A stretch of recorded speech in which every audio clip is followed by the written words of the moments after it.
석 달 후에 우리가 그 섬에서 겨울을 난 알렉산드리아 배를 타고 떠나니 그 배의 머리 장식은 디오스구로라.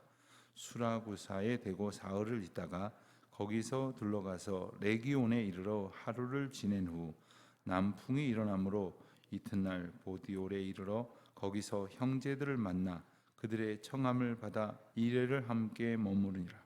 그래서 우리는 이와 같이 로마로 가니라. 그곳 형제들이 우리 소식을 듣고 아비오 광장과 트레이스 타베르네까지 맞으러 오니 바울이 그들을 보고 하나님께 감사하고 담대한 마음을 얻으니라. 우리가 로마에 들어가니 바울에게는 자신을 지키는 한 군인과 함께 따로 있게 허락하더라. 사흘 후에 바울이 유대인 중 높은 사람들을 청하여 그들이 모인 후에 이르되, 여러분 형제들아, 내가 이스라엘 백성이나 우리 조상의 관습을 배척한 일이 없는데 예루살렘에서 로마인의 손에 죄수로 내준 바 되었으니 로마인은 나를 신문하여 죽일 죄목이 없으므로 석방하려 하였으나 유대인들이 반대하기로 내가 마지못하여 가이사에게 상소하며 내 민족을 고발하려는 것이 아니니라. 이러므로 너희를 보고 함께 이야기하려고 청하였으니 이스라엘의 소망으로 말미암아 내가 이 쇠사슬에 매인 바 되었노라. 그들이 이르되, 우리가 유대에서 네게 대한 편지도 받은 일이 없고 또 형제 중 누가 와서 네게 대하여 좋지 못한 것을 전하든지 이야기한 일도 없느니라. 이에 우리가 너희의 사상이 어떠한가 듣고자 하니 이 파에 대하여는 어디서든지 반대를 받는 줄 알기 때문이라 하더라. 아멘. 바울이 타고 있었던 배가 이제 광풍을 만나서 이제 표류하고 그리고 헤매는 끝에 이제 멜리데라고 하는 섬에 상륙하게 되었다 하는 이야기들을 우리가 어제 보았습니다. 그리고 그 멜리데, 지금의 몰타 섬에서 석 달을 지나게 됩니다. 석 달의 기간은 이제 항해가 적절하지 않았던 그 기간이었고, 계절풍과 그리고 종종 이는 그러한 광풍들로 인해서 이제 항해에 나서는 것을 다들 꺼려하는 까닭에 그 몰타 멜리데 섬에는 이 바울이 타고 갔던 배뿐만 아니라 다른 여러 배들도 기착을 하고 있었던 것으로 이제 오늘 말씀에서 우리가 추정할 수가 있습니다. 그리고 그 섬에서 겨울을 보냈습니다.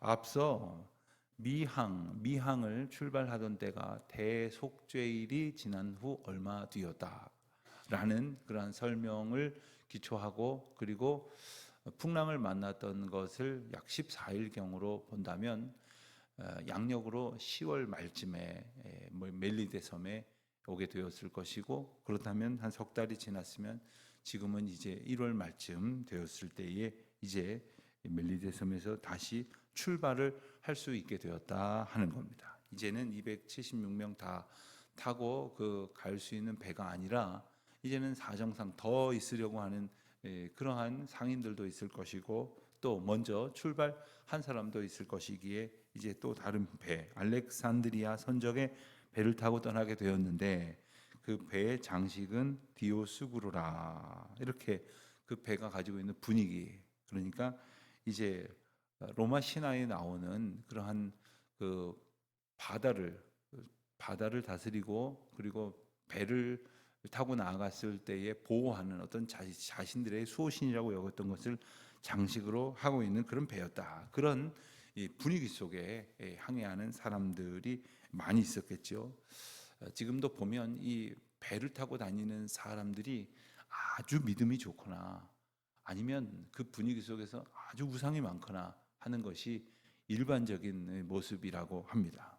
왜 그렇습니까? 바다에서는 우리 육지에 사는 사람들에 비해서 예기치 못한 어려움들을 만나게 될 것인데, 문제는 예기치 못한 어려움들을 만나는 경우가 어떤 이에게는 주님을 더 붙드는 기회가 되기도 하고 더 귀신에 매여 우상을 섬기는 기회에 매이기도 한다는 겁니다. 우리 인생도 마찬가지입니다.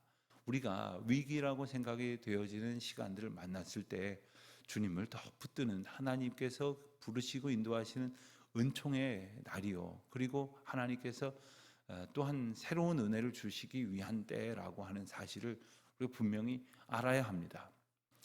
예컨대 병원에 입원하시는 분들 신방하러 가 보면 이런 말씀하시는 분들이 있어요. 제가 이런 옷 입고 여기 누워 있을 거라고는 생각도 못 해봤습니다. 그렇지요. 평상시에 건강할 때는 환자복 입고 병실에 누워 있을 것 누가 예상을 했겠습니까?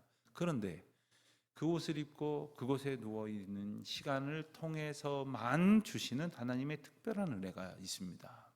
그것을 깨닫고 이 병상을 털고 퇴원하여 일상으로 복귀하게 되면 그 은혜 가운데에 살게 되어지는 거예요. 그러나 그 기간을 통해서도 그러지 못하거나 또 헛된 생각들, 헛된 우상에 빠지는 이들도 얼마든지 있을 수 있다는 것을 우리는 또 기억을 하게 됩니다. 자, 이제 그래서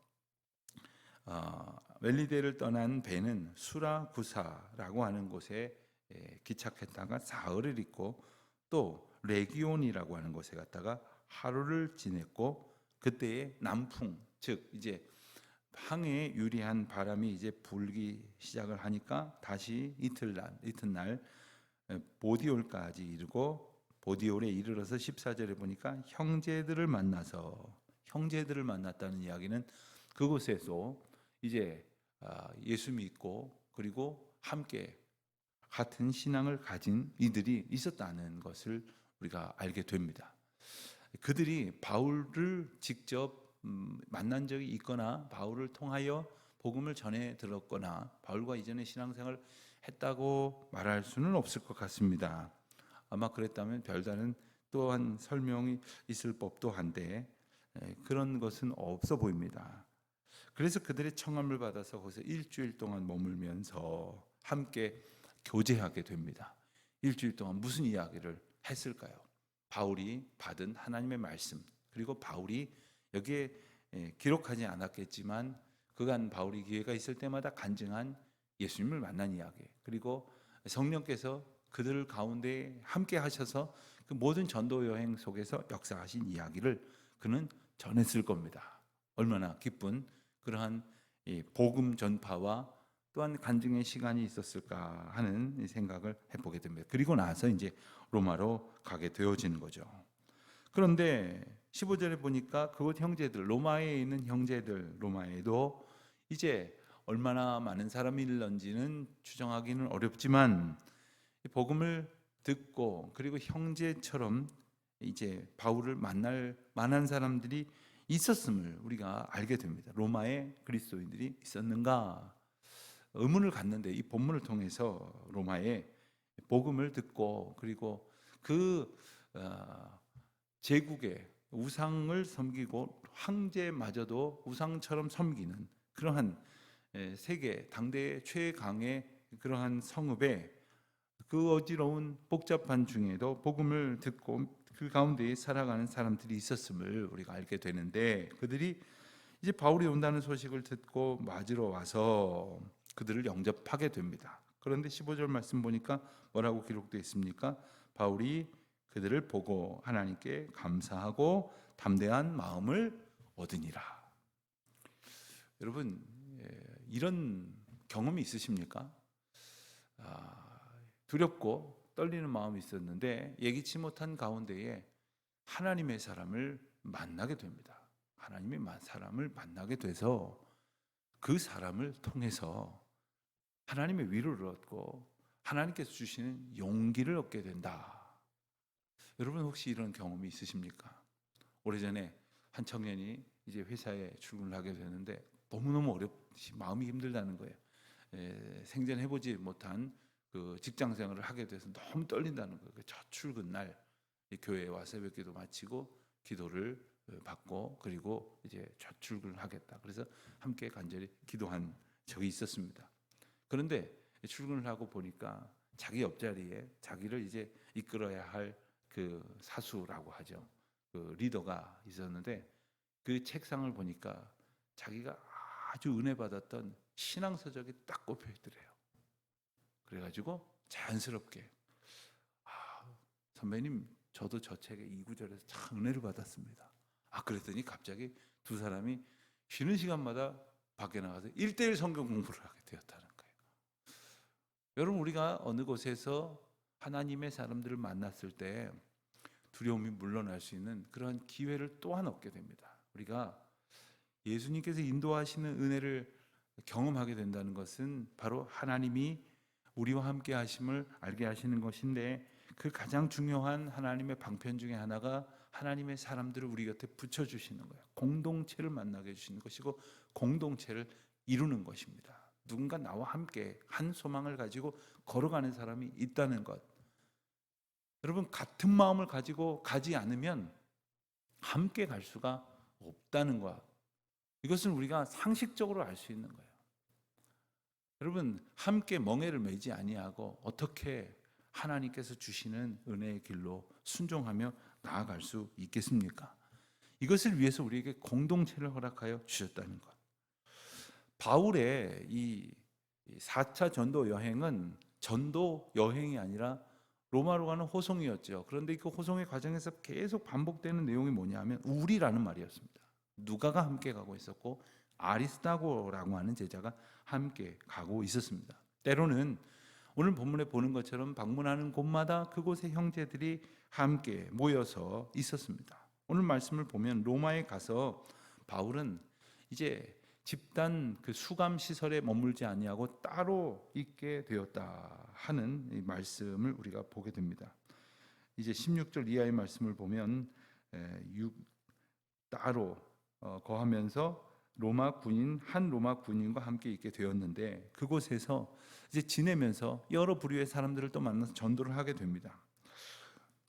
이 말은 따로 수감 생활과 준하는 생활을 할 수 있도록 배려를 받았다는 것인데, 이것을 위해서는 두 가지가 반드시 있어야 합니다. 우선 이 교도소로 들어가는 것이 아니라 별도의 이제 연금을 할 수 있는 시설을 본인이 마련해야 돼요. 내가 이 안에 한정하여 거주하겠다. 오늘날로 보면 이 거주지를 제한한 그러한 조건부 석방이라든가 조건부 집행유예라든가 이런 그 법률적인 조치들이 있는데, 아마도 누군가가 바울을 보증하지 않았다면 이런 일은 있을 수가 없는 겁니다. 또 누군가가 로마에 새 집을 마련해 두지 않았다면 이런 일은 있을 수가 없는 겁니다.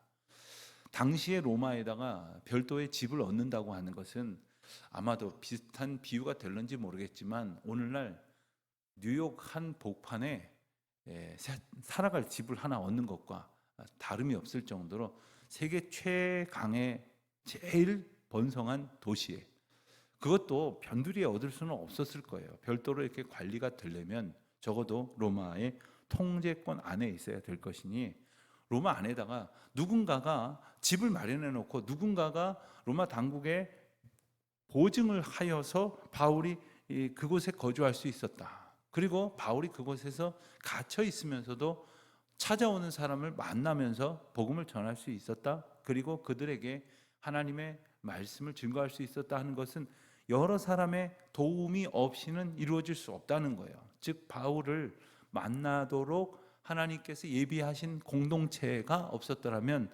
바울이 로마에서 또 다른 엄청난 전도의 열매를 맺을 수가 없었다는 겁니다. 오늘 우리가 어떤 일을 함에 있어서 공동체를 만나는 것이 그래서 너무나 중요합니다. 한 사람의 믿음 위에서 굳건히 선다고 하는 것 너무나 중요한 문제입니다. 교회를 목회하다 보니까 큰 교회건 작은 교회건 이 교회가 하나님의 은혜 가운데에 인도함을 받기 위해서 필요한 그 최소한의 헌신이 있어야 합니다.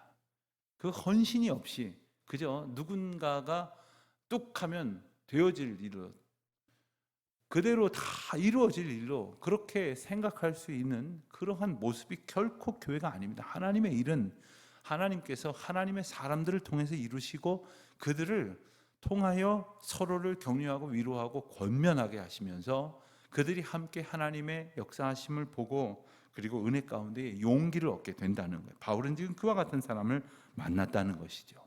바울은 그곳에서 제일 먼저 이제 유대인들 중에 높은 사람을 청했다고 했습니다. 17절 말씀에 보면 유대인들 중에 높은 사람이라고 하는 얘기는 그곳에 있었던 유대 공동체 리더들을 말합니다. 당시의 여러 고대 문헌을 종합해서 보면 이 시대 가운데에 최소한 10곳 이상의 회당이 로마에 있었고, 그리고 요세푸스라고 하는 역사학자의 기록에 보면 100만 명당 약 2만 명에서 5만 명가량의 유대인이 있었다. 즉 2 내지 5%는 이제 유대인이었다. 이렇게 기록을 하고 있습니다. 물론 그 가운데 대부분은 예수님을 영접하지 않은 유대교 신봉자들이고 유대교 리더들이었을 것입니다. 앞서 바울을 맞이한 형제들과 그리고 17절 이하에서 유대인 중 높은 사람 이런 식으로 표현을 달리한 것은 아직 이들은 예수님을 영접하거나 그리고 이제 신앙 공동체 가운데 함께 지낸 사람이 아니라는 것을 이제 나타내 주는 것이죠. 바울은 전도 여행 중에 어딜 가든지 회당에 먼저 들려서 유대인들을 먼저 전도했던 것과 같은 맥락으로 이곳에서 유대교 리더들을 만난 겁니다. 그리고 그들에게 먼저 복음을 전하려고 지금 그가 겪는 이야기들을 하고 있는 겁니다. 제일 먼저 뭘 얘기했습니까? 그는 이제 유대교 조상들의 관습을 배척한 일이 없다 분명히 말합니다. 17절 이하에서 나는 조상들의 관습을 배척한 일이 없다. 그렇습니다. 그들이 가장 경계하는 것은 이겁니다. 유대인들이 그동안 이 바울을 가장 경계하고 그리고 정죄했던 게 이것 아닙니까? 우리 조상들 모세의 전통 율법 그리고 하나님께서 우리에게 주신 그 모든 계명과 율례를 이 사람이 깨뜨렸다 이 얘기를 하면서 그를 배척했습니다. 예수라고 하는 자가 그렇게 우리의 율례를 배척했고 이 사람이 그를 따를 뿐만 아니라 그 도를 전하는 자라. 그래서 잡아 죽여야 된다라고 말했던 것 아닙니까? 분명히 말합니다. 나는 조상들의 관습을 배척한 일이 없다. 그리고 18절 말씀을 보면 로마인은 나를 신문하여 죽일 죄목이 없으므로, 여기서 로마인이라고 말한 이유는 뭡니까? 이게 당대에 그들이 짐작할 수 있는 최고 권위의 법정을 말합니다. 로마에 살면서 로마의 그 통치, 로마 제국의 권위, 그리고 로마의 여러 가지 결정권을 너무나 잘 알고 있는 로마의 유대인들에게 이와 같은 설명을 하면서 자신의 죄 없음과 석방될 수 있었던 조건을 설명을 합니다. 그런데 유대인들이 반대한다. 이 말은 유대인들이 반대할 권리가 있다는 것이 아니라 그제 석방이 되었을 때에 유대인들이 그 석방한 조치를 받아들여서 바울을 더 이상 해코지하지 않는 상황이 아니었기 때문이에요. 그리고 하나님의 인도하심이 바울을 로마로 이끌었기 때문에 여기까지 이르렀다라고 하는 이야기를 전하고 있는 겁니다. 그러면서 동시에 20절입니다. 이러므로 너희를 보고 함께 이야기하려고 청하였으니 이스라엘의 소망으로 말미암아 내가 이 사슬에 매인 바 되었노라. 지금 그는 갇힌 사람입니다. 그러나 그가 죄가 없고 로마 당국에 의해서 무죄 방면될 수 있는 형편임에도 불구하고 너희를 보고 이야기하려고, 지금 무슨 이야기를 하려는 것입니까? 예수 그리스도의 이야기를 하려고, 그리고 예수 그리스도가 우리 가운데 있는 구원의 은혜라고 하는 사실을 증거하려고 여기까지 이렇게 되었다. 이것이 모두 다 하나님의 인도하심이다 라는 고백을 하고 있는 겁니다. 여러분, 우리는 때로 바울처럼 죄가 없는데 옥에 갇히는 그런 억울한 일을 겪기도 합니까? 물론 그만한 억울함은 우리에게 누가 있겠습니까? 하지만 우리에게도 나름대로 크고 작은 분함과 원통함과 억울함 속에서 살아가게 될런지 모르지만 그 가운데 하나님께서는 너무나 놀랍게도 그러한 우리의 형편을 오히려 복음의 진보가 있게 하시고 그리고 복음의 전도를 이룰 수 있는 계기로 마련하시기도 한다는 겁니다. 하나님께서 우리에게 주시는 그 구원의 은혜를 바울을 통해서 완성케 하시는 것을 보여주시듯이 오늘도 그 은혜 가운데 그 사명을 응답해가며 살아가는 저와 여러분 되시기를 주의 이름으로 축원드립니다. 기도하겠습니다. 하나님 아버지, 오늘도 저희들에게 소중한 공동체를 주셨사오니 함께 믿음의 길을 걸어갈 수 있도록 사랑과 그리고 칭찬과 격려로 함께하게 하시고 또 주님이 주시는 그 아름다운 교제를 통하여 손잡고 힘있게 그 사명의 길로 나아가는 저희 모두가 되게 하여 주시옵소서. 예수님의 이름으로 기도드립니다. 아멘.